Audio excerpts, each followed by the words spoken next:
Insurance isn't one size fits all. That's why drivers have trusted Progressive's Name Your Price tool for years. Just tell Progressive what you want to pay, and they'll show you coverage options that fit your budget.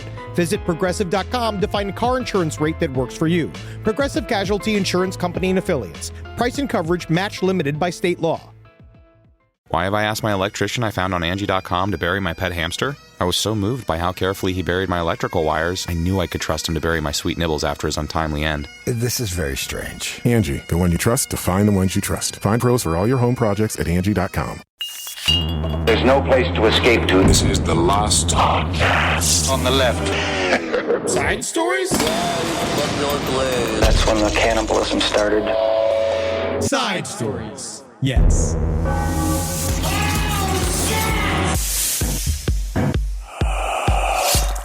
Oh, la, la, la, la, la, la, la, don't know why, but I'm dying to try. I want to kiss the man. Whoa, whoa.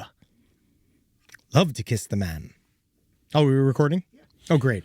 Kiss the man. I love to kiss the man. You would. You love kissing men, and I know it. Because we're on the road this weekend. Indianapolis and Urbana, Illinois. No, I don't like kissing men in Urbana. I don't want to kiss men in Urbana. Unless, of course, you've bought the VIP ticket. Yeah, and then we're going to change Urbana's name to Urmana because we're going to be sucking tongues off of the dudes in your city. This is a great intro. I'm going to suck a tongue. I'm going to suck a tongue again, but you have to buy a ticket to Side Stories Live. We have about 50 tickets left, apparently. So let's get those fuckers sold. Let's have some fun, and let's fucking suck some goddamn man mouth. Yeah, we're going to suck some man mouth. Yeah. And we're here sucking man mouth every week here on Side Stories. I'm your host, Henry Zabrowski. I'm sitting here with the filled with man mouth Ed Larson. I don't like it. We're already going to get we've already gotten complaints about the mouth noises. Well, your noises of you eating mouth with your mouth. Yeah. The whole show is mouth noises, technically. The show doesn't exist without mouth noises. What is talking but mouth noises? Exactly. By the way, big news today at the old Larson Rosing household. Yes. Our boy's losing his balls today. Ernie's getting clipped. Good. He's done, dude. I'm glad. Cut his balls off. I think it already happened by this point. Champ's getting his balls removed too. Yep. Everybody, that means not a single man in this room has testicles. That's right. And it's really nice. That's right, man. I swallowed really nice. Mine years ago. Hey, got to. Anything to fucking cut down on some of the heat, my friend. But you know who doesn't have to worry about getting rid of their balls? Who? I did want to do a bit of a follow-up because I asked a question to the audience about ball torture. Yes. Because of this story, we were talking about people that get their balls tortured. This was 2 weeks ago we talked about I believe this, and I never got to it because I got a dom that reached out and said, because I also did not know, because I was talking about CBT, which is cognitive behavioral therapy that I go through. And then I saw this email that was like CBT, and I was like, oh, what's this going to be about? And then I clicked on it, and it was all about how much kicking and tugging balls can take. And then I realized, CBT is also short for combined ball torture? Cock and ball torture. Cock and ball torture. Yeah, so you should tell your therapist that. He's going to, you don't think that's my opener? You don't think that's not what I'm leading with hardcore? How many cocks and balls have been through here today? It's funny that on Wikipedia, there are like, make sure you want to click on the right CBT. Oh, they're different. They're different. But basically, this Dom came out and it said that they did research into how much you can torture somebody's balls. And you can, apparently, it takes 110 pounds of pressure to rupture a testicle. And a lot of times, the girls either pull back or like whenever the Dom's going to do it, thank you, Rob, the Wikipedia for cock and ball torture does not cut back. I do. It is bizarre. I have never seen genitals on Wikipedia other than in this room. In this room, I've seen genitals on Wikipedia constant. It's like, to me, in this room, Wikipedia's all genitals. This is like, we're now looking at the Wikipedia entry for the Humbler, which is a BDSM physical restraint device, a cock and ball bondage toy used to restrict the movements of the submissive partner. Oh, God, just get it off of here. I'll give it to Chalamet. He needs a little humbling. He knows. He does. I'm just looking through that guy's butthole like it's a fucking telescope. Let's take this back. Wow. So the Dom. I'm blown away by all those options of photos. It really is. Wow. I think one one would have done the trick. There is. We were talking about Rosa Parks before the show. There's one's all bloody. There's literally one's all one waxed. picture of Rosa Parks on her Wikipedia page. There is. I'm looking at it. 4 tortured balls and dicks in a mosaic at the top of the article. Yeah, I will say that that one cock is as big as a bus seat. I don't need any of this. I don't need any of this. So, come back to it. So the Dom was saying, is the problem is that we were talking about like why didn't guys get their balls destroyed every single time they do one of these videos, and largely she was saying it just takes a lot more strength than you think to kick at that level of force in order to destroy the balls. But then largely I had other Doms say, which I thought is interesting, is that these guys talk a big game a lot and they like the lead up and the talking about, but then more often than not, once they get to the advanced CBT, that's when the guys go, safe word, no, I'm good. Oh, it's like right before a drunk guy gets the shit kicked out of him. Yeah, you're like, okay, you know, that's just, you're a pussy, you know, you can't even fight, you're a pussy, you can't fight. Why are you fighting a guy? I do think it's like that they get really deep into it and then they just can't, they're not ready for it. CBT. But $300 an hour for my fucking CBT, but I don't even. At least I could sit afterwards. I'm gonna get it mixed with my THC and this really end my fucking fertility. Also, big ups to Body Glide. What's Body Glide? It's chub rub. Chub rub For fat guys. Oh, really? It's an anti-chafing stick. Stick? I want some. Mm-hmm. That sounds great. It's right there. You can get it straight from China. Wow. China They loves got big guys there? We know what it is. No, with China, it's not that they got big guys, slippery guys. Oh. Slippery guys. That's what they like. Speaking of which, in Indianapolis, you can see us at the Slippery Noodle. Will you? I'm going to try to get Ed to go with me after the show over to the Slippery Noodle. If you are the owner of that establishment, hold us a table. Whoop. Whoa. There's a rigatoni's in the side of me. Oh, whoa. You got to go to the Slippery. Oh, God, we got to go. I've never been. That's where the guy tried to show me his penis. Oh. And he gave me his Slippery Noodle. That is funny that it happened at the Slippery Noodle. Oh, yeah. All right. Big cover-ups to talk about today. So we're going to start with aliens? I want to talk a little bit about this story, is that I was down on disclosure a couple of weeks ago. You hate it. Well, it's because I believe, truthfully, that we're past the point of needing government disclosure. I think that that's silly. I think that's why I'm anti it. I know before I was kind of bummed about aliens and Trump and all that kind of stuff. Honestly, I'm not bummed. I'm more just saying we don't need disclosure. I mean, ever since the drones like 15 months ago, like I've lost interest personally. Well, it's because the problem is that we're going to get no answers. Yeah. Any answer that they give you is going to be a fake answer. There is no way they're going to give you a real answer. It's not going to happen. So whatever it is he says in a speech is going to be completely fake. Also, he just doesn't understand words. Anything. No, and the guys around him, I was just saying, so that big, you remember there was all the hullabaloo for disclosure's coming, and then nothing? Yeah. The reason why is because there was a massive pushback from the generals that are supposed to be doing the disclosing. Again, we're hitting into the world where their evangelical religious beliefs will not let them talk about aliens because to them it'd be a demon. Oh. And that if it ought to be a demon, the only thing that they know is a demon. And if it was not a demon, then they would shoot. Then God would have showed them directly, but not. Then it was to be a demon. Oh, so they don't believe in sky demons. No, they utterly believe in sky demons. That's why they're afraid of them. They're literally so afraid of the aliens that they don't want to talk about them because they think that they're Jesus's enemies. Has anyone tried to like jimmy the zipper in the back of Stephen Miller's head and see what happens? I would love to get a hold of that zipper. I got a couple ideas for that fucking zipper. I saw the news tossing around the words, what was it? Interdimensional beings? Yeah. They have no idea. So the Pentagon is completely pulled back. They're just pulled back. They don't want to deal with it because they think it's icky. It is much how like guys didn't want to fully investigate with like crimes inside of the homosexual scenes in the 1970s because they thought it was icky. It's like the same thing. They literally don't want to be involved in it because they think that they're going to get demon stink on them. But there is real disclosure actually happening. Okay. So I got this. This is where the disclosure should be. It is coming from the people. And this thing is extremely interesting. It doesn't quite, I think, okay. I'm going to try to explain this in a way that makes sense. Please, because I need it. So in the 1980s, our egg-shaped purveyor of truth, Stanton Friedman, was a part of MUFON. He was a part of all these ufologists that was trying to bring an era of large FUPA rationality to UFOs. He was a nuts and bolts guy.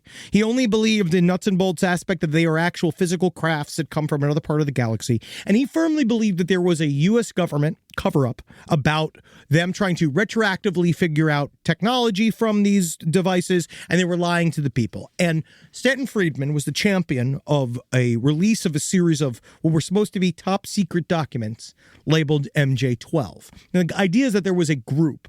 So it's called the 12 was a group of people that had what was called majestic clearance, which was the tippity top secret clearance that you could have. Okay. Right. This, again, we don't know if it's real or not. It was a hazy thing. And this group of 12 wrote this essentially report to the government explaining all of the various ramifications of UFOs, the things inside of them, what it would be like to retrofit their technology, and how do we handle it socially. Like, they had like a whole breakdown.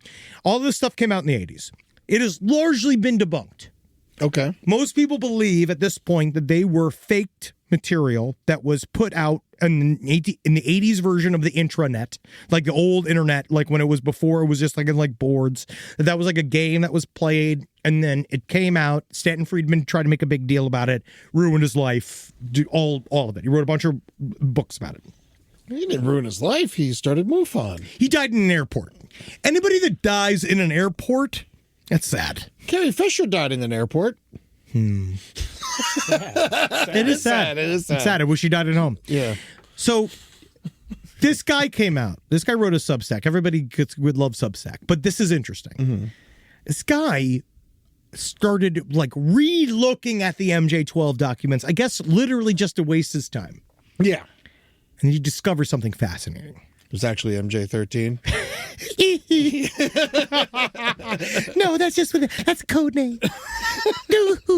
It's funny you went there because I was thinking cartels. Oh, wow. Yeah, Interesting. Yeah, it's our brain. Yeah, 13 also, we know that number's too big for him. Two wolves inside of you. So the Majestic 12s, he noticed that. So this guy was going with stuff, and they said that they had this sort of like stamp on it. And he noticed each one had a stamp on it with a number.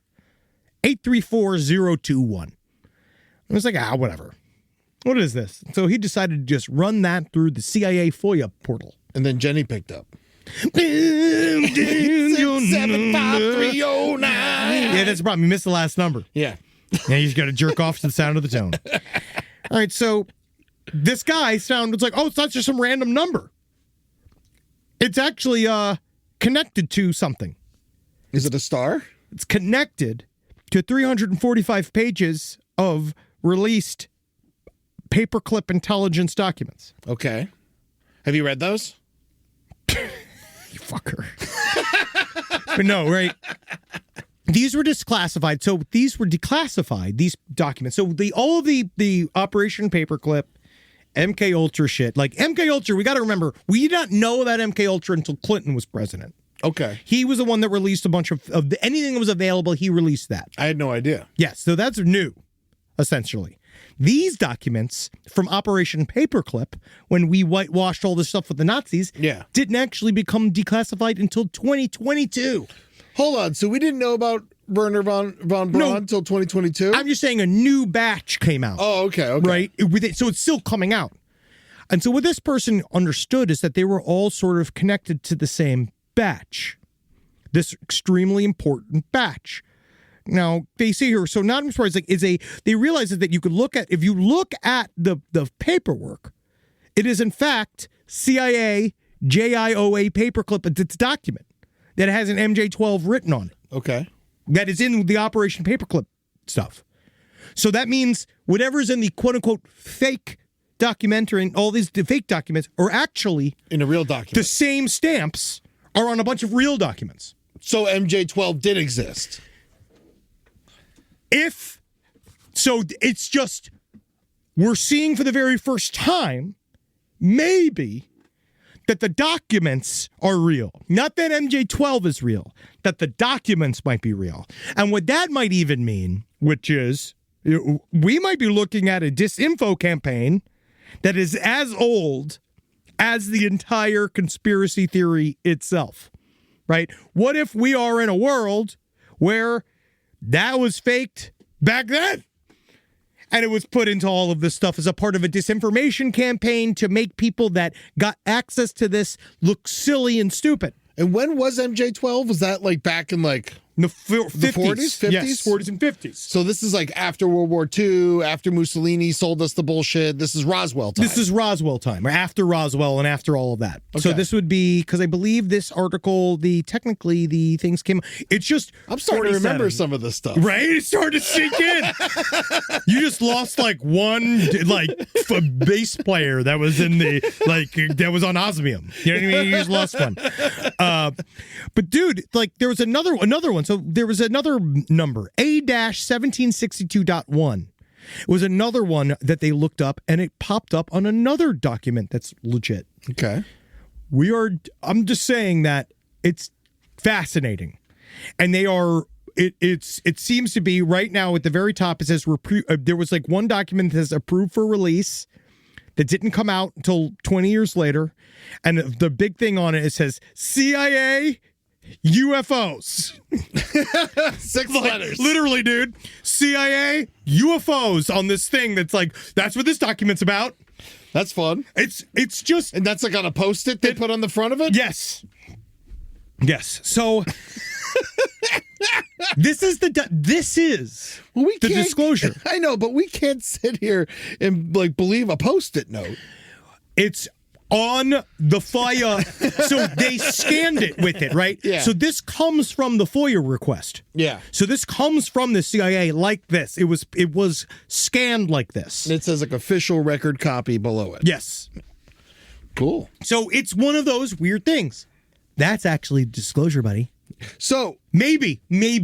Does this, not to throw you off, because I know you're on this and it's fucking awesome, does this have anything to do with William McCaslin, who went missing? This guy, the UFO general, the guy who was looking at all the UFOs who went missing. Yes. I don't know. I also think that this guy went missing. I think he very well could have just committed suicide. But wouldn't they have found him by now? Dudes are fucking awesome, man. Dudes hide all the time. If a father wants to go away, they do it all the time, man. He'll go out there, he'll blow his brains out by a fucking cliff and fall backwards. He knows what to do. I mean, if the government was gonna chip anybody, they would have chipped this motherfucker, right? Absolutely, yeah. Wendy's got a chip. Yeah. He should have a chip. I think that, what if the guy just as super sad as we all are that Trump's invaded his own territory and he's sad and he blew his brains out because it ruined his life work? Interesting. I can see that. It was said that he has more sensitive secrets about the United States in his head than anyone else. Not no more. So you really believe he's just dead? I think you don't that think he ran? You think he would have you don't think defected to Russia or some shit? You know Hanging what's out with funny? Snowden? I think it's the same thing that when you talk about with Epstein, obviously I think about it a little bit differently now, but I think that let's say those secrets weigh heavily on a person. Yeah. I think you could obviously I think that it would make a lot of sense that you might feel quite a bit of pressure. Then why if you not have tell more, everyone right before you off yourself? Because you have the pride of being a loyal patriot that took his secrets to the grave. Yeah. I feel like that's what it is. It's like the real patriots don't talk. Real patriots are fully brainwashed. You know, and that's why they're always like, where's the fucking whistleblowers and but coming it's out? connected because apparently he was working with fragments from Roswell. Maybe. Or he was told there were fragments from Roswell. He was in Ohio. It's a long way from New Mexico. Yeah. But it's also, maybe he was told they were. Maybe it's a big old lie. Maybe it's hard. Maybe he got, who knows? We don't know yet. Maybe he got a diagnosis of being extremely sick. That's quite possible. Like, how many times guys do that? Yes. They were trying to do that with Hunter S. Thompson. They were trying to reopen his case and stuff. And it's like, the motherfucker wrote that he would not live anymore if he couldn't walk anymore. The second he couldn't walk anymore, he committed suicide. Yeah. There it is. Dudes suck. Right? Yeah. Dudes get sad. And instead of doing something about it, blow their brains out. Okay? That's what guys do. What's it going to take for you to do it? Well, that new Josh Gad, Chris Farley movie might be coming out soon. You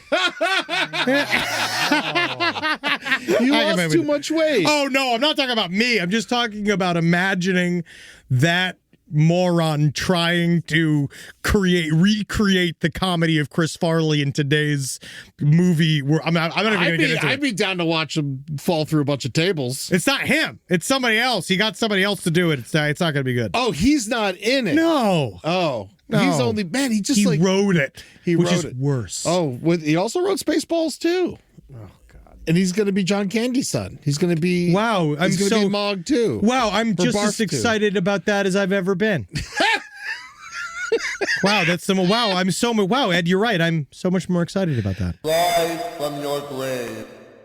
This podcast is brought to you by Squarespace. Squarespace is an all-in-one website platform that helps you stand out online. Yes, that's right. You don't have to smash your face with a hammer. You can just start a business. It's got everything you need on Squarespace, from securing your domain to building a professional site and showcasing your work all in one place. Let's say you want to show everybody how you can carve your ribs out of your lower abdomen so that you look more like a Ken doll. That's amazing. You can bring your vision to life with AI-powered design or curated templates, plus flexible editing tools that helps you create something that truly reflects your style, especially if you are somebody that is trying to corrupt the young men of America. That's what Squarespace is really going to help you. Squarespace makes it easy. It makes it easy for you to put all that together, and you just go to Squarespace and do it all.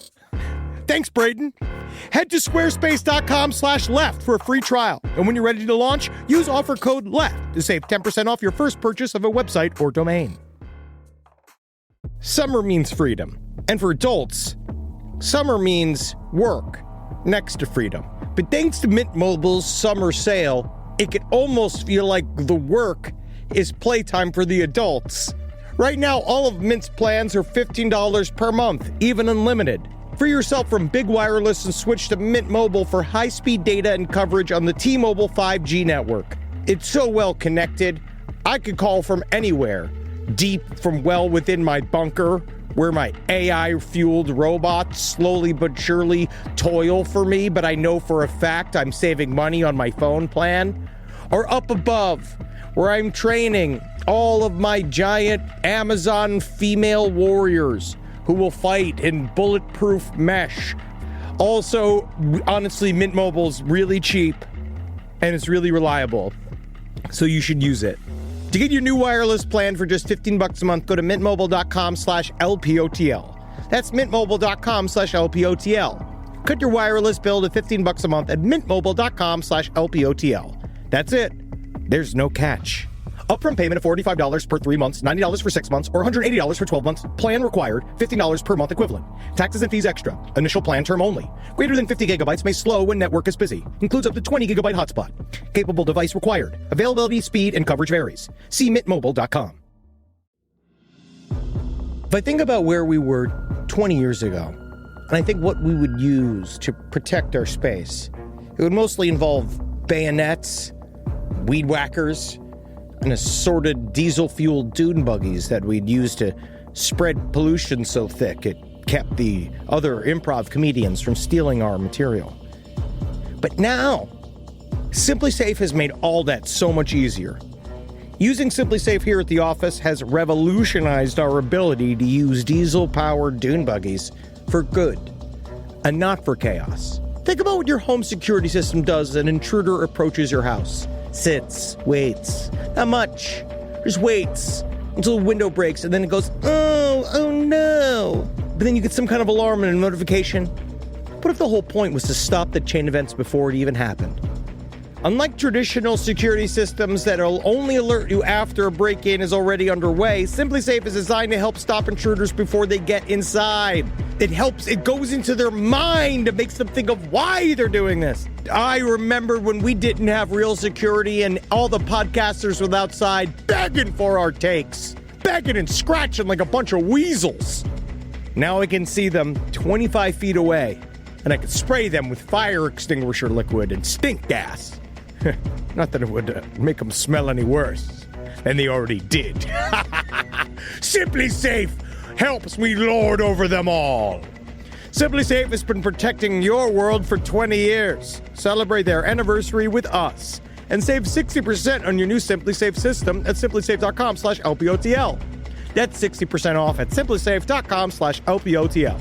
Plus, when you order, write in our show name in the How'd You Hear About Us survey in order to let them know we sent you. Don't forget, there's no safe like Simply Safe. See, that's not the only cover-up that's in the news. Oh, yeah? What's going on with the other one? So say what you will about 60 Minutes, right? It's only an hour. See, it's about 58 minutes too long. So they have done a bombshell report about the Havana Syndrome. You know, people... They've done multiple. Yes, but this last one is really fucking... It's a big old one. They had a CIA whistleblower come in and basically reveal that they more than believe that there is an active CIA cover-up about the Havana Syndrome. For those of you that don't know or remember, it all started around 2016. The reason why it's called the Havana Syndrome was because a group of diplomats, U.S. diplomats and spies, were in a hotel in Havana, and they all experienced what they believed this attack of a weapon that felt like an ice pick was going in their ear, that they couldn't think, their ears would get all popped. Some of them would feel like a clamp was going on the back of their neck. They didn't think it was like tricyclonosis for some bad pork or something? I mean, it was directed and it happened really quickly, right? And then afterwards, they found that whatever had happened had broken or shattered the little bones around inside of their ears and all this kind of stuff all around this area. For a while, this has now been happening ever since. For the last decade, U.S. spies and diplomats have been complaining about the same thing, same series of symptoms, and kind of all of the circumstances around it. And it's permanent too, right? Some of them have permanent damage. It's kind of like long COVID in a way, where they then came out. The CIA just said it's a natural phenomena. It's what they called, which I thought was really interesting. They called it an AHI, which is an anomalous health incident. Okay. So what they'll do is they pay you that you'd get your insurance, your work insurance, but they still would not admit that it was like an attack, because the CIA decided that there's no way they could just make a weapon that does this thing and we wouldn't know about it, essentially. The CIA said that in order for them to make this microwave weapon, it would have to be the size of a tractor trailer, and we'd know it everywhere. It would take so much power. It would make all this noise, blah, blah, blah. Do we have any secret organizations inside of America that would keep a secret from the CIA? Eddie, no. But no, so what happened is that the DOD in 2024, I find this is very interesting. Biden's White House specifically did not believe in the CIA reports. So they went looking for it themselves. They ended up finding a guy within the DOD to go buy this microwave weapon off of a Russian mafioso. Okay. That could fit in a backpack. So they bought this thing that it can fit in a backpack. It does it. It gives off no heat. It takes very little power to do. It's some kind of thing that they figured out. The Russians have been working on this for a long time. We bought it. We started testing it. We were testing it on cows and shit. We're killing cows and stuff with it. And basically, they were ready to come out with all of this information, and this was all running up until the election. And then once the election happened, it just kind of went on the wastebasket, right? Like they just said, fuck it, and they just left it alone. And what they're basically saying is, not only are they easy to make, but they're almost imperceptible. And now the mafias are just printing them, which means they're no longer secret technology. Everyone could have them. Now they're out. So is this what we used in Venezuela, or is this what we've been using against protesters? I have no idea. I don't know. But we know that Trump called it the discombobulator, whatever it was. Yeah. And we do know. He got that whole word out. I think that he couldn't say the real word. He couldn't say the real word. We got the discombobulator. We've got, but those are sound. There are sound weapons. This is not a sound weapon. Okay. This is a microwave weapon. It cooks your fucking brain.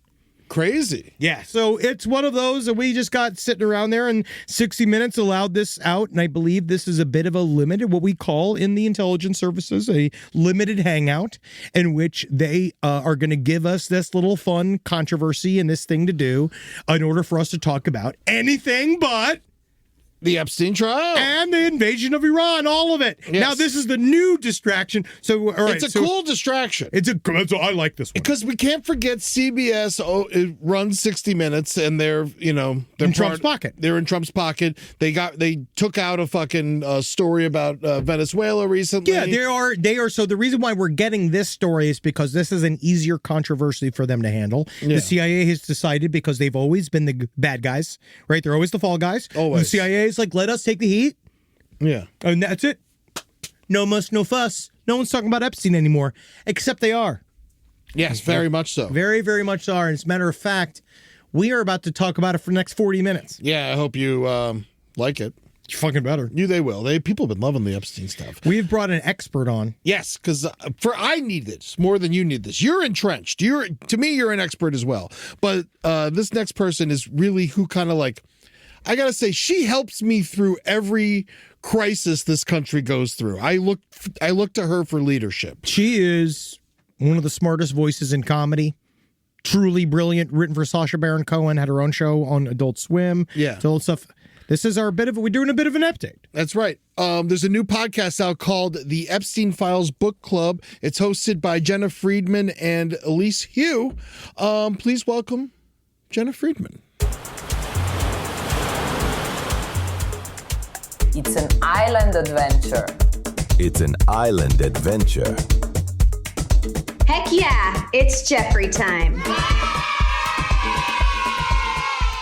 It is funny that Whitney was his favorite comedian. His only favorite comedian. I know. I'm like, that just means you look young. Yeah. Are we rolling? Are we rolling? That can be like the promo for the episode? Okay. Yeah, absolutely. We can drop that right in. It is a pleasure to have this one of the 500 murderers in this country. That's what you are. One of the 500 fucking killers. That you belong in that fucking room in the mothership. I don't care what anybody says. Oh, I'll do the mothership. Yeah, I mean, you're fucking COVID's over. Yeah. It's. But man, oh man, this lady know what's going on. That's right. We're joined by Jena Friedman, co-host of the Epstein Files Book Club. I'm very excited. I love your show that you do with Elise Hu. Mm-hmm. It's unbelievable. I've listened to every episode. I caught up on the flight home yesterday. Thank you. You are a guiding light for a lot of us, and I appreciate you so much. Also, your show on Adult Swim is wonderful. Thank you. Yeah. That was my dream show, Soft Focus. God, it was so fucking good. Do you still think about the Cannibal Cop? Never. No, I might have blocked him. I'd done a couple interviews. Like there was one I did with Ken Kratz. Yes. The Making a Murderer DA. And he would like text me every so often. I don't even want to talk about him because I don't want to like wake up his spirit. Well, I was listening to your show on the way here, and I got to say, Walt Disney World ad. Right in the middle of it. Really? I thought it was a sketch on your show because it was a bunch of children going down rides and stuff like that. Thank you for bringing it up. Okay, so I've never done a podcast. There was a moment I remember in 2009, I had done the Glasgow Comedy Festival. Mark Maron was there. He had just started his podcast, and he was like, do you want to come up to my hotel room and record an episode of my podcast? And I was like, yeah, right. Your hotel room to record your podcast? And I didn't. He did have me on recently, whatever. And then the next day announced that he was shutting down his podcast. Sorry, I won't talk about it. Honestly, it's fine. It's fine. It works. I know he's got a one less really big podcast fan is good base for us. Okay. Anyway. So, but I've not done a podcast. And then when the second batch of files dropped, the only person talking about it was Jake Tapper. I'm no longer on Twitter because it's a whole story, but I had an account that got erased twice by I have it Elon. right here in my notes. Well, because Twitter used to be, before Elon took it over, like it was like the water cooler where you got your news. When I was living in New York, if I heard a sound, I'd be like, what's that? And Twitter would tell me because everybody was on it. It was like a public good. And so I'm not as like clued into the news in the way that I was, or the public discourse around the news. And then Tapper posted something, Jake, whatever, we're not like friends, but he posted, I think, pieces that were in the files that the DOJ have taken out of the files, but the allegations were so damning, and some of them were not credible, and the FBI wrote not credible next to some of them, but some of them were. And I just like immediately posted on social media something to the effect of like, we're all just like, there are allegations of Trump raping kids, and we're all just gonna like ignore that. Ted Lieu said there's videos of it. Yeah, I mean, I'm trying to be so careful to not say. I know that there are allegations, and then the DOJ have removed them. And I also remember there are two different ones. There's this Katie Johnson, who I remember in 2016, she was going to do a press conference. Katie Johnson's a pseudonym, and then she got spooked and didn't. But her allegations against Trump were very damning. And so, anyway, I went into the files myself. What I saw was so insane. I was like, is anyone talking about this on a podcast? No one was. There's this one Epstein Files podcast. I started listening to it. I'm like, this is AI. And that's the number one Epstein Files podcast right now, by the way. And I want to mark that. It is true. The number one podcast. It's called like the Epstein Files podcast or something. Yeah. It is just AI garbage. It's just AI. And then there's this other one like called Insidious about Epstein that I was listening to. And it actually corroborated now that I've been like going into the files and like I've learned stuff. Like, I listened to the whole thing and it's pretty accurate, but then the voice changes from like a scary man's voice. Well, they're all men's voices. Sorry, guys. Hey, well, we're trying to be safe. We're trying to make it safe for you here. But like to a scary Southern man's voice in the same episode. And it's just, so it's like, I don't know what is AI. It's very disorienting. And so I was just, my friend Elise, who I met at TED, which is a whole other thing. She has been wanting to do a podcast with me, and I was like, we should just do it on this. And we got it up and running really quickly. But like the ad component, I mean, we're not making any money on this, but it's on a platform where like they'll just put an ad in the middle of it. Yes, it's they embed it. It's like from their like UI. We've had lots of like army ads, and like we have random stuff gets put in, and we have no control over. We have to do whack-a-mole. So essentially, you hear ahead of time when someone says they put some nefarious either ICE ad or U.S. Army ad. It's happened several times, and then you play whack-a-mole. You call and say, "Get it out of there." Okay. And so they go and they reach and lock it, and then you have to go and do it piece by piece. There was one at the beginning that was either about a casino or something, and I was like, no ad. Let's not do any ads at the beginning. She's like, I can move it to the middle. Disney's that's pretty nuts. That was wild. I was taken aback. You should be making money for a Disney ad. You should be making money. I think you make like $30. Like it's just me, Elise Hugh, and Sammy Junio is who edits our podcast. I don't mean to be so tangential, but I went to drop off my toddler at preschool pick him up. And then he was in aftercare and I knew all the kids' names, and they're not all in his class, but all the names are, they're nuts. Astaria and Rillin and Mr. Magoo. Couple Liliths. Lilith is a really advanced name for a little toddler, you know? Yeah. Do you mean the ancient whore of the Bible? Yeah. So, but I like knew everybody's names, and then the teacher was like, "What's that? What are our names?" And I got them, but it took me a second, and then I felt like such an asshole. And then I got all their names. The kids are more important. Yeah, who cares about you? But it was like a moment where I was just like, "Oh my god, if I didn't rip this name out right away, I'd." So sorry. Do you do lion's mane? What? Lion's mane. Mushroom Oh, extract? lion's mane. Yeah. Lion's mane helps. It really does. It helps with some word recall. I mean, I've seen it. I was at the Flyover Festival. Okay. And in St. Louis. And I went to one of their farmers markets on my time off.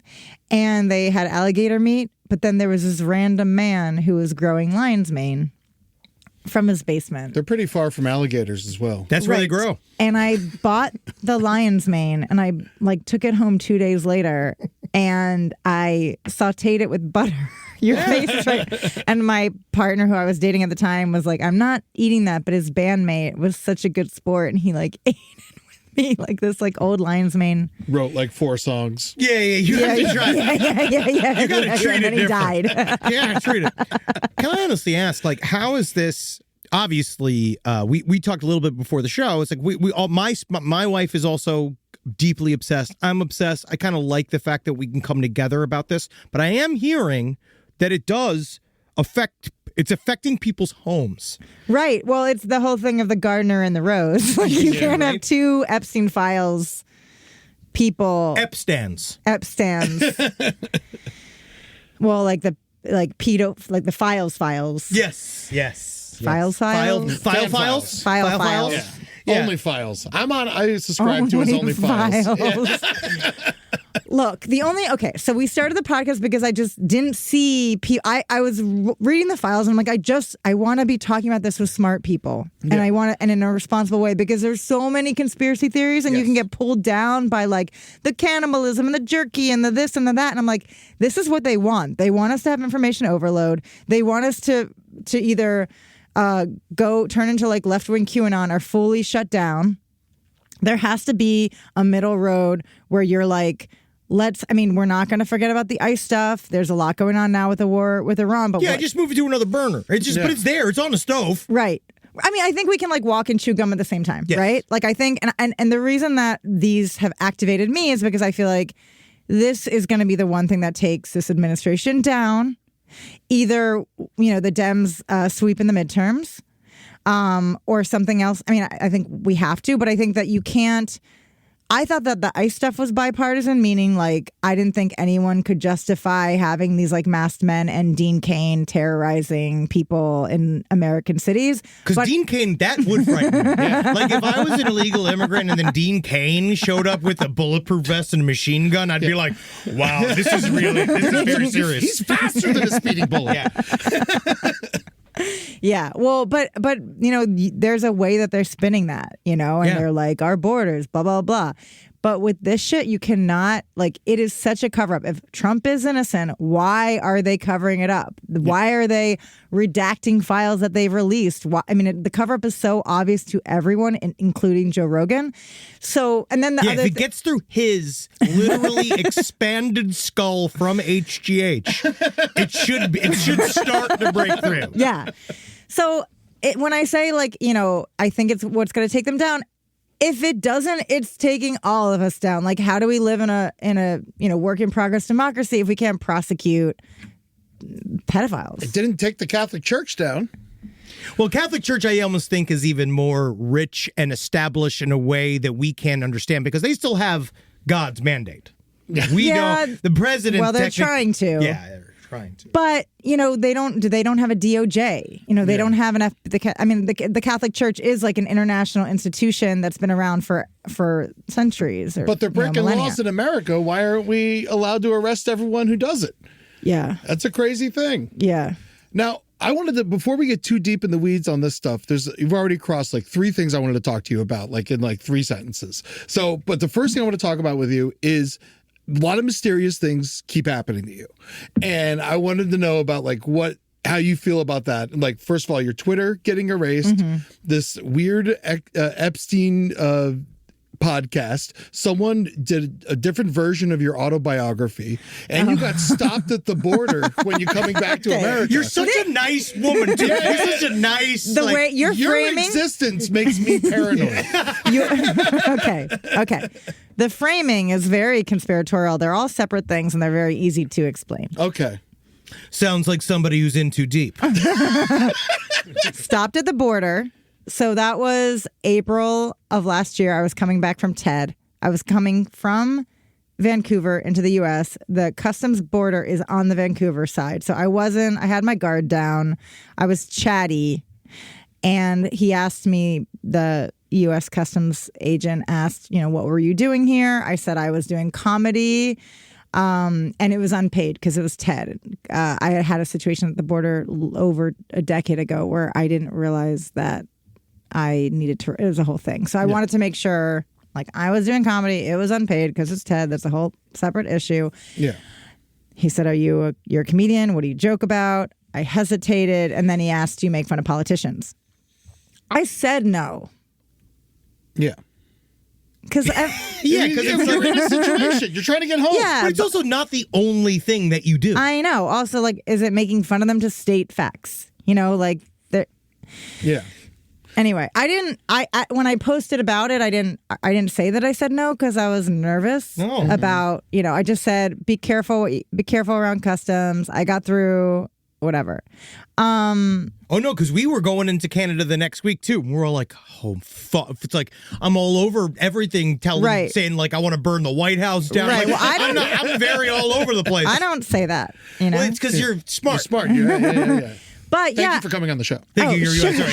Sure. It's just me. It's me. Sure. You might have problems now, I guess. But.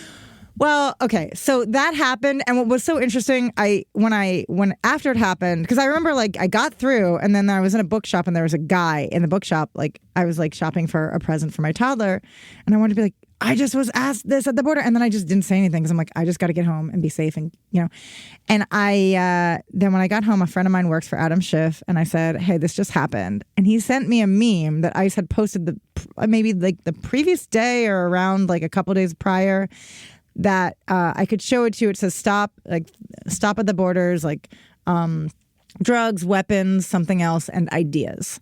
And it was in Politico. They posted this on social media, and then they took it down because it obviously freaked people out. Yeah. But I believe that he had gotten that memo and was just following orders. And so that's why that line of questioning happened. And I wasn't going to be like, yeah, I do joke about politicians, free speech. Like Trump? Like President Trump. Come at me, random man without a body cam in a foreign country. I have self-preservation. Yeah. So that happened, okay? And then I talked about it because I couldn't not. And the funny thing is, it's like he asked me that question, and I mean, it became like fodder for like the opening of my show. I do a whole bit about it now. Yes. Yeah. The ultimate sweetest revenge. Yeah.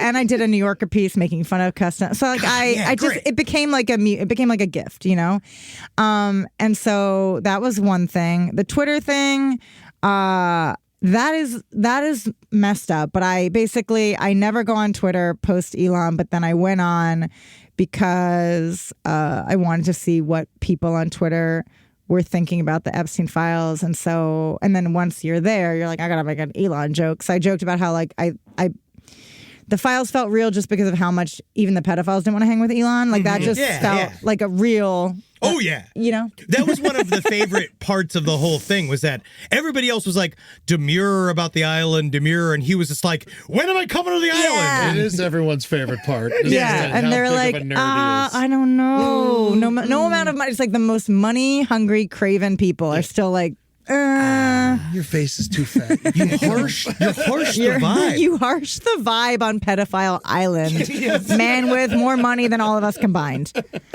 So I tweeted about that, and then the next day I couldn't get into my account, and I tried my password. I was like, Elon Sucks 2026 was my password, and it wasn't working.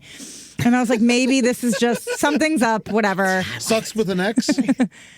No, I spelled it correctly. Like a real journalist. Yeah. And then I was like, maybe it was Elon Sucks 2025. I'll check tomorrow. And when I went back to check, like even I actually went X-Jena Friedman, Jena with one N. I have to specify because there is a Jena with two N's in the file. Anyway, I'll get back to that later. But I had to, and it said account does not exist. And then I felt like Sandra Bullock in The Net. Yeah. And hey, babe, and Dennis Miller shows up. Yeah, and so then, I posted about it. Somebody was like, "No, there's this other account like Cato AI that has all your tweets on." And I was like, "Okay," and then I was able to put up another account with my name because whoever hacked it left my domain name, which is weird. Yeah. So I started a new account, Jena Friedman. And then I posted, and then a couple people were like, Jena got silenced, follow her. And I was like, hi. And then I made another joke about Elon. Yeah. And then that account disappeared and became my name with an underscore after it. Like somehow some programmer actually changed my URL. So that was my account. But then it like deleted it. And then now my account that has my name is actually restored. So it's weird. It's like multiple. Something happened. It's actually hard to explain because it's like not just a hacker. Usually a hacker just comes in, takes your profile, and like posts like shitty phishing links. Yeah. But this was like multiple levels of fuckery that I'm like, how do you do this if you're not internally in the company? I think one of the things that haunts me most about the Epstein files is that it shows that these guys, men that run the world in these institutions, seem to really have a massive amount of time on their hands. Like, what in the living fuck? I thought these guys were all super busy. How could they pay attention to you? Because that means wild. That went onto his desk, the richest man in the world, and he said, "Get rid of her Twitter account." Like, they have like 30 employees compared to their social media sites. So someone had to individually. Yeah, it feels like that. Click your account, do the thing. Like, not to be anything, we're just comedians. Like, on the very base of us, yes, we're trying to do work, but this idea of like, every time a billionaire tells a comedian to go fuck himself, it makes the comedian a lot of money. Well, it does good stuff for the comedian. It's fucked. But also, I mean, I reached out to Twitter right after and I was like, hey, can you help me with this? And the response was so swiftly like, no. I have it saved. It was just like, no. How we can't prove that you're you. And I'm like, yeah, what? Like, yes, you can. I have an ID. I have, And then, I mean, people are like, well, why would you even give any money to Elon? I never gave money to Elon. That's why I didn't have two-factor authentication if I did get hacked. But also, it's like, we're comedians, like, this is public record. We have to be on here. People are having conversations. Politicians are making statements on here. Thomas Massey just made a statement on X that I couldn't see. I had to find it somewhere else about the files. So it's like, I'm trying to report on what's happening. And it's just crazy that you can have, and I know it's like naive, but in 2009, I made a pact with like Twitter, Jack Dorsey, where like, I gave them my intellectual property, which is a lot of dumb jokes. I had communications via DM, and in a second, because like of some billionaire's whim, all that can be erased. You have no recourse. We have no rights digitally, or really in reality too. I mean, it's funny to talk about digital rights when you're looking at like other shit that we don't ever. I mean, like with all the ICE shit, this is so small potatoes. But I do think for people listening and just younger generations, we have to assume that like just get offline. Like, you have no rights. They can take all your data. They will take all your data. Those little you don't own anything on the internet. You don't own anything on the internet. They're spying on you. They're listening to you at all times. They're just trying to harvest your data. If it's free, you're the product. Yeah. Carol Cadwalladr, she broke, I think, the Cambridge Analytica story around 2016. She calls them digital rapists. Yeah.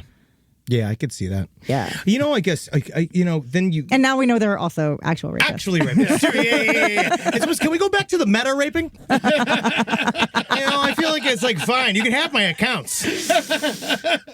Rise from your grave. Everyone loves an unexpected plot twist, but your education shouldn't be one of them. And nobody understands that better than Southern New Hampshire University. SNHU's online degree programs provide the flexibility you need, backed by support you can count on. With over 200 affordable options in psychology, criminal justice, business, and more, SNHU is built to fit your life and your budget. Visit snhu.edu/lastpodcast to learn more. That's snhu.edu/lastpodcast. This is a paid ad by BetterHelp. It's so important to remember with the busyness of the holidays, every holiday, Arbor Day, that day about the planet, President's Day. There's so many things to adapt to in this life, and it doesn't follow a perfect plan. God, ruins the whole weekend.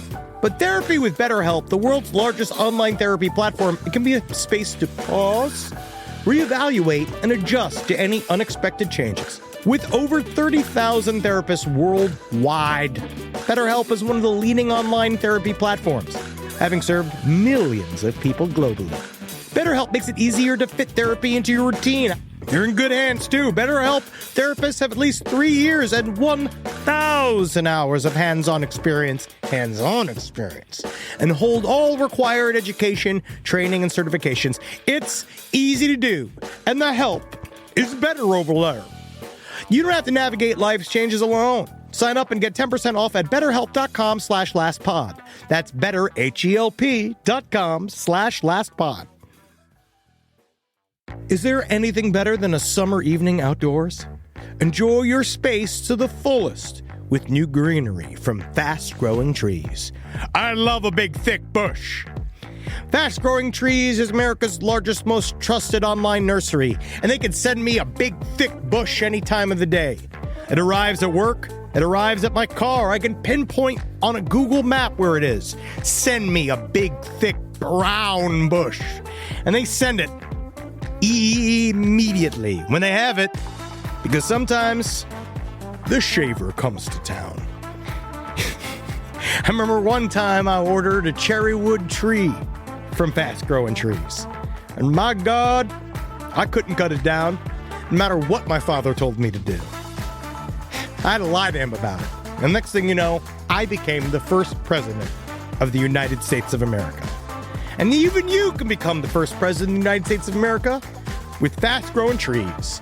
Right now, get up to half off select summer planting essentials, plus get an additional 20% off your first purchase with code LEFT at checkout. That's an additional 20% off at fastgrowingtrees.com with code LEFT at checkout.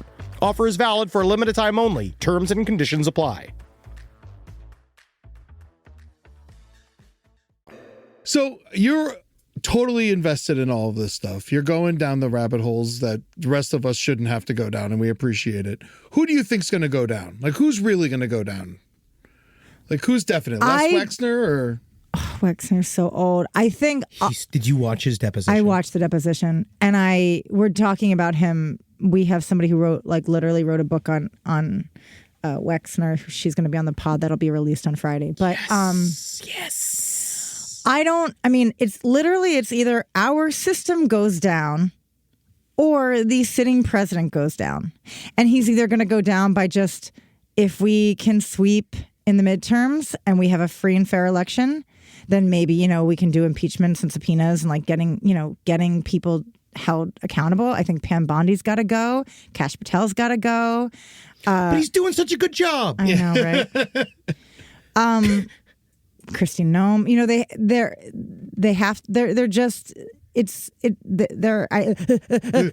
those three people aren't really in the files. No, but they're covering up. And Bondi, Bondi's connection, to the as Florida AG is there. Insane. But Lutnick has to go. Yes. Like it is a cover up. It's like the thing. It's like you don't want to say the cover up is worse than the crime, because the crime is one of the worst crimes ever. But the cover-up is also a huge crime. Like, the cover-up to me is a thing that's, like, fascinating. Like, there are tons of pedophiles everywhere you look, like, we all came up in comedy. Like, yes, there are I got tons. The Citizen app, and they let me know all the time. Oh, my God. The Citizen app is overdoing it. I think it's overdoing it. Yeah, you really I don't think it's like 3 blocks from your house. This guy $5 to find out who. This guy's a flasher. That guy's a liquor. It's too much. Yeah. It's not. That can't be. It can't be like. I'm like, there aren't even that many people in my neighborhood. But your locally sourced farm to table pedophile, right, is like technically it's a lot of times it's family friends, it's people connected into the family when it's that level. But now we're also seeing there's another type of pedophile that conspiracy theories have talked about for a long time. But now it actually makes more sense of like, to be a pedophile, you would need a network. It's very difficult to operate alone to disseminate material and make material. Okay, so there's an entrepreneurial pedophile thing, which the conspiracy theories always like freak me out. Like, if you're going down a rabbit hole enough and you're like, the Jews did 9/11, you got to pull back. Like, you're down too far. It's like. No, everybody benefited from 9/11. Yeah. Hey, listen, we all like 9/11. I'm sure your fans are going to be like, oh, no, they understand. They know that the Jewish people were warned and they all left the towers before the planes hit. We know. That goes right on the Netflix. No. But, like, Epstein could have, he could have just been your run-of-the-mill pedophile. But it's like all the people who enabled him on every level. Like, the New York Times did a really good piece about all the doctors that helped him when he had like an orgy to females. I say female because it's so funny. The only other person who says female is Cannibal Cop callback. He'd be like the female from, but it's like, but I don't know if they're of age, so I don't want to call them women, and I don't know if they're girls. But I default to child. I just default to child. I just default to they're kids, they're at least 16. But there is like that whole thing of like journalistic responsibility. Yes, you know what I mean? No, like, I know you're much more responsible, Jen. But I'm trying to because it's so easy to misstep, and I'm sure I will misstep. So I'm trying to like be as responsible as I can. So if they were of age, they were of age. But either way, I think that Bruce Moskowitz, I think the doctor from Palm Beach, there's like an email where he tells Epstein, have them get their test at a public health clinic so that I don't have to report them when I report you because he tested positive for gonorrhea and you have to report as a doctor. I don't want their name showing up with your name. And it's like that level of complicity and assistance. Well, just the looking out for Jeff. All of these people looking out for Jeff, which means Jeff was cool. Look at him. You saw his outfits. People loved him. They loved him. Nobody loves Trump. Nobody. Right? We were even joking about this. We're like, Epstein has so much support and friendship. He had such a social capital. And yes, he had regular capital. And you could see how he's paying for gifts for everybody from Kathy Rumler to, everyone else. He's just giving them money. He's giving them money. Peggy Siegel was just his friend. Dude, his Peggy relationships Siegel were his currency. Yeah, but he sustained them. That Peggy Siegel stuff is fascinating. Tell me about it, would you? That is she is a PR agent and works a lot in the Broadway Did she world. ever invite you to stuff? No. I was, so in like 2017 and 18, before the connection, I think the connection between her that I saw was like around the pandemic, because I remember seeing that and being so bummed because somehow I got on Peggy Siegel's list and I would just get invited to stuff like the Veep premiere, Lady Bird, just randomly. And I'm like, what is this? Like, why does she think I'm someone else? Maybe. I mean, but she was the one that said, she told Epstein, number one, that Timothy Chalamet Ding Dong had to give up his payment for the Woody Allen movie. She was oversharing with him and all these emails. I mean, I haven't done the deep dive on her yet. But like the way that she talked to him, it was like an oversharing publicist. She's doing this all in email, but she's really like gossiping like crazy, and then forwarding him like the allegiance that people had to him. So many people would like forward something to him like that they didn't even have to. Like they'd have a clip. Oh, Michael Wolff. Oh my God, that fucker. I do not like that man. Forwarding stuff to Epstein that you don't even have to. Epstein's not going to know. It's like he had this power over everyone, and it must have been money, but it must have been something else. Like he could really. Well, he also loved The Lion King. Jeffrey Epstein saw The Lion King. Well, it's a great film. No, the stage play. But my toddler's so into that right now. Oh, yeah. My family. Same taste. Are you saying Julie Taymor? Is it? So he was obsessed with Julie Taymor's The Lion King he saw it at least a dozen times, and it was one of the things that he would do to impress girls, where he'd be like, take them to a children's play. Yeah, you want to go to The Lion King? And then like serendipity for like. Yeah, for the gold leaf ice cream. Yeah, and then you have to spend time writing quotes from Lolita on their legs. That takes time. You know that, Jena. You've worked with some of the greats. So you're saying he went to the Lion King constantly? Yeah. I mean, it's better than Mary Poppins. You know what I want to say? But you know what he said about Trump too, right? He said Trump was like one of the worst people he's Most ever. evil, yeah. Oh, he's scared of Trump. He was very scared of Trump. Well, I think killed him, so it helps. I legitimately think what we're seeing is that, I mean, I'm not going to be careful about it, but I know that they deleted those the 50-page deposition. 53 pages. Yeah, about Trump's actual physical actions. Also, people need to know, I didn't mean to cut you off, but people need to know that Trump is not emailing in the files because Trump doesn't email and didn't email. This is the and thing. He had a falling out with Epstein in around 2000, whenever. I'm not exactly sure, but it was before the emails. The emails are from 29 to like a little onward, like a decade on to like 2019 or 20 something around then. Yes. But Trump's falling out with Epstein was before that, and he didn't email. So as much as he is in the files, it's not as indictable because he didn't actually send emails to Epstein himself. He specifically doesn't write things down. Right.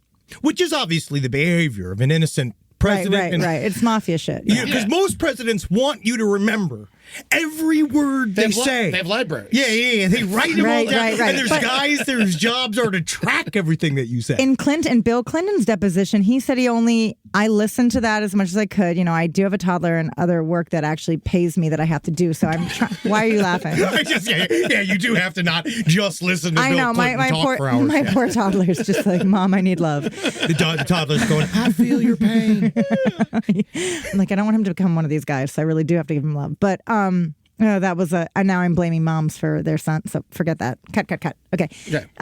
We know moms are to blame. I'm sorry. Jenna's finally saying some really good stuff on the show. I can't. It's just so nice to have some real uncut talk. What was his mother like?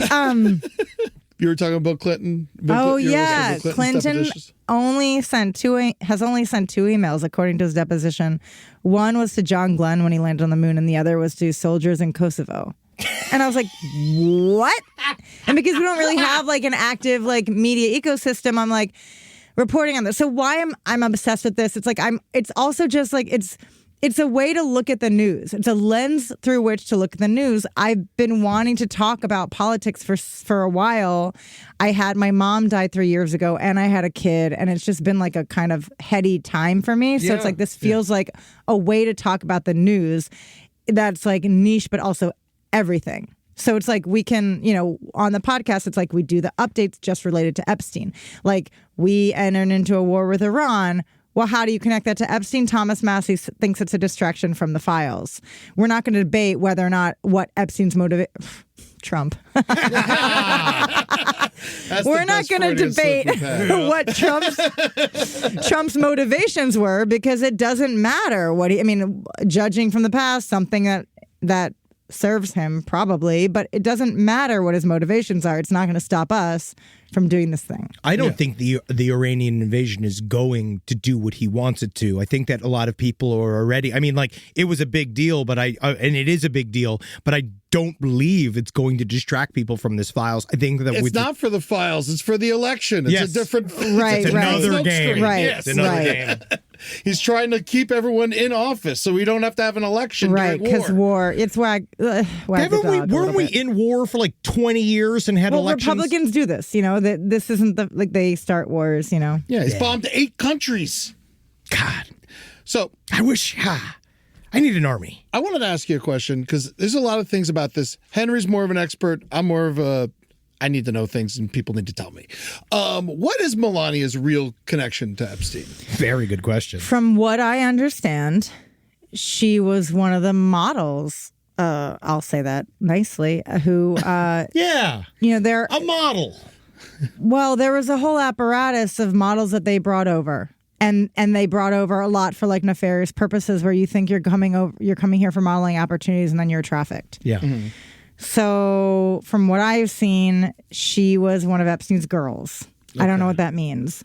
And then ended up like there. I think there's an email of like the first time she hooked up with Trump on the plane. I remember that because that was the term he came out and he said, "What a great piece of ass." Yeah. Yeah. So we know that she modeled. Yeah. But it was like I believe it was through Epstein. So was she? Yeah. I don't know. I don't know anything else. The whole intelligence stuff like is above my, like, it's very hard to corroborate that. The whole point of like saying someone works for some intelligence agency is like, there's no way any of us can corroborate it. And they specifically choose sketchy people a lot of times too, so that they can dump them, they can scrape them off. The allegation of Epstein working for like any intelligence, I do believe, Hillary in her deposition was like, I was targeted by Russian intelligence. Epstein, from, again, my understanding is that he didn't need to work for one intelligence agency. He had them. It seemed like he might have, the way that he curried favor with everyone, maybe he did that with intelligence, but I don't think he worked for like one agency. I don't know. That is like hard for me to say because I haven't seen anything. And also I listened to the interview with Julie K. Brown and David Rebnick. And I'm just parroting what she said. And she's one of the people who's been reporting on this very extensively for a very long time. Now, was Trump bankrupt in the 80s and then given money by potentially mobsters? No. Well, they were staying in Trump Tower. And the thing about Trump, and I remember like hoping that the tax returns would come out. And I do believe there was an Epstein email where he's like, everything's in Trump's taxes. Like Trump never released his tax returns. Because it shows that, and then like the Trump connection with Deutsche Bank, the two people who, like the bankers at Deutsche Bank who like died or killed them. There's so much sketchy shit around Trump. I can't believe that he even was able to run in 2016 with all the dirt on him that was already public record. Well, that was the first thing that busted an idea about, massive conspiracy theories in my mind. Because I was like, in 2016, I was like, there's no way the capital S system was going to let Trump win. Like, Hillary Clinton was supposed to win, right? Like, that was all. If the system really rigs it. Yeah, they axed Bernie for a reason. Yes, Hillary Clinton would have won. But so obviously there is something to voting that is in there that they can somehow, like the TV man won. That's how he won, is that he was literally ubiquitous with pop culture for about 40 years. And then we kind of we seem to have uneducated ourselves to a point as a society where we were just like, TV man's fun. I want TV man to be president man. Yeah, there was also, there was mainstream reporting that came out, so don't shoot the messenger, about like Kremlin-backed money supporting Bernie's campaign, just dividing the left, to divide the left. Oh, he probably didn't even know where that money came from. Yeah. Do you think that maybe... It's only $33, so it's fine. It went towards his suit. I'm also going to ask the Russian intelligence. That's not someone. I like borscht soup. What am I supposed to do? I wonder if we're actually in a better spot because obviously we aren't Russia or China yet, right? Our media, in many ways, is a really hard genie to get back in the bottle. Our independent way of talking out to the internet and do is actually extremely difficult to clamp down now. So we have more information than ever, which is part of the reason why I think the current con with the Iranian invasion and all these guys coming out and talking and literally not even giving us a reason why and just kind of blowing it all through. I think that the hypocrisy itself is finally starting to sort of come to the surface because there's too much information accessible for us to not see that you're wrong and you're lying. Okay. So I think a couple things. I think our media ecosystem is very broken and potentially beyond repair. And I think part of that has to do with the fact that it's so fragmented.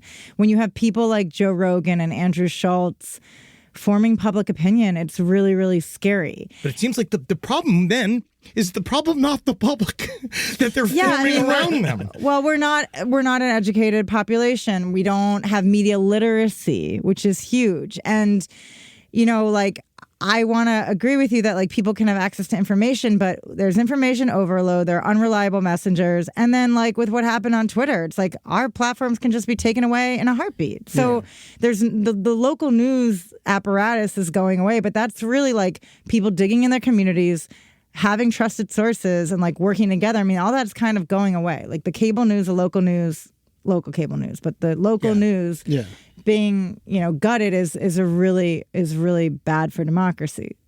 And so, people might have access to information, it could be information overload where then they just tune out because there's just too much misinformation and it's really hard to sift through. And again, that's partly why I started the podcast, because I'm going into the files and I'm going crazy. And then I'd go on Twitter and I'd see some AI shit and I would fall for it. And I'd be like, I feel like this, for someone who is emotionally vulnerable, this could trigger psychosis. Mm-hmm. Yeah. People, and then I just had to step back and bring on a journalist and be like, okay, let's just focus on what are the indictable claims? What are the what can we investigate? Who can we put pressure on to unredact things? Get the actual information out there, investigate the claims, and then prosecute the people who are criminals. Yeah. Hold them accountable. Now, when it comes to Trump, doesn't he not have full immunity because of what got passed right before he became president? Well, yeah, I think it's supposed to be immunity for acts considered under the guise of the presidency. Okay. All right. So he doesn't have just full presidential immunity, like all presidents you can't arrest anymore. Right. You can't indict a sitting president. I don't know. But also, good luck. Seriously. But I don't think it's, when I say that this is going to take Trump down, I think if it's going to take him down, it's going to be by flipping the House and the Senate in the midterms. And then if that doesn't happen, I don't know. I think he's going to die. Yeah, time. I forgot about time. I forgot about Father Time. Father Time. I think that Father Time is the really only thing that can really come into play here. And I think that thankfully, because normally bastards live forever. Yeah. Like my Right. fucking piece of shit cunt grandmother lived till she was 95 years old. She just hung on. I heard Cheney's back alive. Yeah, I think that Cheney's alive. But I think that, yeah, normally people with no souls live for a long time, but I do also think that he's just so unhealthy that there's only Right. so much evil that can keep him alive. We'll see. His father lived to, what, 95 or something? But at least by then, he really was just tapioca with pubic hair. I mean, but Trump can, that's great. That's a great visual. And Sable as a beautiful Siberian horse. yeah. But I also think like worse than Trump are like JD Vance and Teal, and they're kind of like running the ship. So Teal's the most terrifying person in this he's country. terrifying. Nothing will, and the only thing that heartens me is that none of them were a television producer, though. JD Vance is going to get torn to pieces. Well, that's where I think the files come back in. You know what I mean? Mm-hmm. That's where it's like when Trump is out of the picture, like no one else who doesn't have Trump's appeal can justify any of this shit. It's going to be difficult. And that's why we need The Rock. That's right. And I hope that Dwayne Johnson can take up the torch and be the next unbelievably crooked president. I have one final question for you, Jenna. October 14th in Florida is now Charlie Kirk Remembrance Day. How will you be celebrating? Oh my God. Are you trying to get me death threats? Okay, wait. Yeah, we did it all this episode. Hey! Who is Charlie Kirk? Thank you. Because if I were like a professional media troll, I was just like, who are you talking about? I missed the news that day. I don't know who that I'll is. answer your question with another question. What is a woman? I mean, I live in California. It's like whatever you want it to be. I mean, whatever. Wow. That's incredible. You're so lucky. Thank you so much, Jenna, for coming by. Jenna Friedman, listen to the Epstein Files book club. It's available wherever you listen to podcasts with Elise Hugh. Jenna Friedman on Instagram, and of course, Motherfucker. Go see Motherfucker. It's going to be in LA on April 8th and Austin on April 10th. Thank you. Yeah. Thank you so much, Jenna. Thank you, Jenna. Live from your grave. Wow, how about that, huh? 40 minutes of pure Epstein. I could talk about it for longer. I could keep going. I need that like basic baseline info that we just got. That's very important for me. I feel like I like advanced past like we did. I'm just reading his emails and like I'm pretending I'm him. But also, funnily enough, she brought up the whole dental angle. Yes. And I think that is going to be a massive part of this story with Karina Shuliak connecting all of these, because like I was just researching another thing that they were talking about, another massive pedophile that would use dental care as a way to get in. And this makes a lot of sense for young women. Like it's like I remember when I met Natalie, she was suffering from horrific dental problems. Yeah. And that was like one of those things where it was really hard for her and was got so like fucking expensive. And everything's out of pocket if you don't have the insurance. And so I think that he would find beautiful women. I think he would find beautiful women. And dental hygienist? Yes. But I think he would use it on beautiful women. I would say, I'm going to make your teeth good so you can be a model. I was going to say, because dental hygienists are notoriously very attractive. Yeah. Yeah. I actually, yeah. Right? Sometimes. I think so. I actually find the two hygienists I work with are more so like kind of older. Yeah. It's older women. Well, tenure. Well, yeah, you're like a seasoned woman. All right, let's get into one listener email. I love listener emails. Do we have a stinger? Sorry, I threw that on your. Good work. Yeah, I got this this one that we really liked. The old let's do it again. Let's do it we don't gotta always do a new one. Are you ready, Eddie? Yes. Are you horny, Henry? Yes. Sure. Now it's time for listener email. Yawns. We got one of these. We got actually a bunch of these on this subject about the 11-year-old being tried as an adult. Okay. There's some people that have. I definitely saw some people were like, oh, he should have treatment and not jail. I understand. Yes. But I also got several emails that I thought were interesting that were basically being like, 11-year-olds are dangerous. So are you going to read the ones that make you sound right or the ones that make me sound right? That's the best part. So I can do anything I want. But no, this is interesting. It's because really it was just more about juveniles tried as an adults. Yeah. It really depends on where you're at. In Florida, I remember when my buddy was murdered by another young man. That guy was tried as an adult, but he tied him to a tree and shot him in the head. And so that was the government? No. Oh. Yeah. Oh, great. Bleep his name. I don't need him coming to find me again. Yeah, come on, let's get it. I think he's out now. Go good. Oh, let's have him on the show.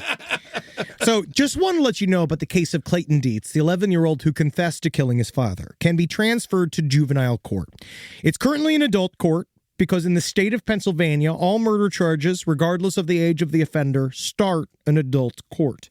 Most states have a minimum statutory age at which a person can be tried as an adult, and the youngest age any state has written into law is 12. Okay. Pennsylvania is the only state that automatically sends all homicides to adult court. And if somebody under the age of 15 is convicted as an adult, the maximum sentence allowable is life with the possibility of parole after 25 years. So essentially, this is an example. In 2009, an 11-year-old Pennsylvania boy was initially charged as an adult with killing his dad's fiance. But that was when he he was sent to juvenile court where he was found delinquent and sent to a juvenile facility where he has to stay until the age of 21. So this is one of those, it goes back and forth. He will be essentially tried as an adult, and then he could be sentenced as an adult, but they essentially, what they'll do is no matter what, he will be put in a youth wing or at a very high security juvenile center until he's 18. Then he goes, serves 21. That's one case. That was a previous case. Oh, okay. But he probably will go to 18, then go to jail up until the 25-year marker hits, and then he can go up for parole. Yeah, so at earliest, he's getting out at 36. Yes.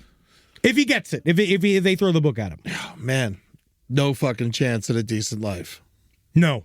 Damn. No, but hey, the problem is that I've come around a little bit more about the idea that obviously kids don't know what they're doing. I know kids don't know. Adults don't know what they're doing. You don't have a fucking solid brain until you're 25 years old. I completely understand that. Yeah. It's just, what do you do? And I had several emails also said about the idea that kids are kind of intense right now. Very much so. Very much. You know what the crazy part about this is if he missed, almost nothing would happen. Yeah. If he missed, we wouldn't even know about it. The dad would have just taken the gun from him and fucking putting it back in the suitcase, slapped him around a little bit. And is that what you do? I feel like that. If my son I think if a kid fires a gun at you, you're allowed to hit him. You can hit him? You think at that one time. Wow, I'm going to get this email. I can't wait for these emails. SideStoriesLPOTL@gmail.com. When's it okay to hit a child? When they fire a gun at you. Actually, you know what? My dad hit me exactly once, and it was when I pulled the steering wheel out of his hand, and I still think he's right. Yeah, it's one of those. We were driving, I pulled the steering wheel, we almost crashed, he hit me. I never pulled the steering wheel out of anyone else's hand the rest of my life. I have no intentions of doing that, even to the rudest Uber drivers. I was watching something last night. What was I watching? Or it was kids attacking somebody, and I was doing that. Being like, no, this would have happened if someone gave one of the children a whooping. That's what they need to do is give his child a whoop. I know. I obviously don't hit kids. I did a whole fucking thing about it. My thing is, if he shot at you and he missed, yeah, I guess you do have to beat him within an inch of his life, only just because you can't come for the king and miss. That's the thing. Never try to kill your father and not get it. Right? Exactly, you better kill me, son. Remember. Or do you tell him that? Or do you take the gun and play Russian roulette with the son, right? And you tell him you're playing Russian roulette, but you lie to him, right? Yeah. And you set it all up, and then you get him ready, and you make him pull it a couple of times, and then until you're certain that it would be one bullet left, right? And he's crying and shit, and he's crying stuff, and then you take the gun out of his hands, and it's like, this is why you don't fuck with your father. There you go. See? And people said And you didn't hit him. You didn't hit him once. You should be a dad. You know how many people tell am a dad. Henry and I that we should be dads? I'm a girl we dad. have these type of conversations all the time. We have made the right decision to not be fathers. Well, this is all about trying to convince Henry and I to be fathers. Also, this is us as single fathers. You have to remember, this is us with no feedback. Also, yeah. I mean, yeah. So but I do find it crazy that if he missed, he still would have the same intention. What? He'd get a stern talking to from me. I know, but I'm just saying his whole life is destroyed because he's a good shot. Yeah, that is the main issue. Could have been John Wick. Yes. Yeah, it's the main issue. No, he did it at point blank. He wasn't a good shot. Yeah. Well, I fucking still hope for the best for this little fucker. I'm afraid of him. But I was definitely still afraid of him. Don't want him in the room. But I do want someone who cares to take care of him. He's just very obviously an 11-year-old boy, Yes. and he probably should. There's got to be something else going on there. And we also I still don't think anything necessarily happened to the. I don't think the father did anything. I did get also an interesting email from somebody that I think his fosters prison kids. nickname should be Scary Potter. Cute. That's fun. You hear that, prison? Yeah, come on. Call him Scary Potter. That's for free. Call him Scary Potter. Tell him Eddie sent you. Enjoy. But also, someone said in the foster system that you can also see if the kid was adopted. There are kids that they have known nothing but betrayal from adults. You know, there is that. If you've been adopted, you've been betrayed by somebody. And now you've been refound and you're loved, but you had to deal with somebody saying, I don't want you anymore. Yeah. And I think that is hard. It is hard. And the foster system, it's a very thankless place where a lot of people take advantage of everything. And then even the fucking band sucks. Oh, yeah. Foster the people? Tell me. Garbage. Also, I'm not fostering people. Yeah. No, I foster the children. Foster the dogs. Even a cat if you have to. Wow. Not people. Assholes. Well, this has been a great episode. Last Comic Book on the Left is a new thing out, right? Go check that out. Go and get Last Comic Book on the Left. We are, honestly, over at Z2 Comics. This is the fun. It has nothing to do with me. Nothing to do with him. It has nothing to do with me. But I forgot how good this shit is. Go pre-order it right now. Can you tease what's in it at all? What stories are we reading about? The incredible conclusion to my story on Detective Popcorn that we did with the incredible writer Elliot Rojas. How long has the cliffhanger been? Dude, you'll see. No, what I'm saying, when the last thing come out? It's got to be 4 years. Yeah. Long time. This is since before my tenure. Yeah, bro. So people have been waiting for this shit. Yeah. So you go out there and you're going to get this. This is the conclusion to the whole thing. Last Comic Book on the Left 4. Is it available in stores, or do they have to go to some weird cryptic website where they can only watch Z2 three Comics, guys, one hammer? You got to go to Z2Comics.com. Go and Google it. Check it out. You'll get it. Last Comic Book on the Left, Volume 4, Z2Comics.com. Also, we got a really fun thing happening in 2 weeks. This is extremely limited. So if you want to be a part of this, jump on top. Tickets are on sale on March 25th. Henry and I are leading 2 tours through the Mystic Museum. It's going to be fun. Out here in Burbank. It's going to be, you can get tickets at themysticmuseum.com, themysticmuseum.com for tickets. Get them there. We're leading 2 tours at 6:30 and 7:30. There's 15 people each tour. Dude, it's going to be fun. Be very hard to get these tickets. If you want to come see this, it's going to be really stupid. We take you through a bunch of horror movies, and we're going to make fun of it. It's going to be a blast, and we're going to have Eric from the Mystic Museum is going to be walking around with us, so whenever we say something incorrect, he'll correct us. We're going to have a lot of fun. Come and check it out. It's going to be very chaotic. Get very high. Maybe eat some mushrooms. There's some scary shit in there. You'll be scared. There's lots of bloody scenes from horror movies. It's very silly, and we're going to have a blast doing this. That's going to be in Burbank at the Mystic Museum, March 25th at 6:30 and 7:30. Get your tickets at themysticmuseum.com. And also, the week after that, on Good Friday, you can check out Amber and I at the Lyric Hyperion. That's going to be on April 3rd at 7 p.m. Go and get tickets there. Also, Crime Wave at Sea is happening. Dude, come out to Crime Wave at Sea 2.0. We are going to have so much fucking fun. You can pay for it over the year.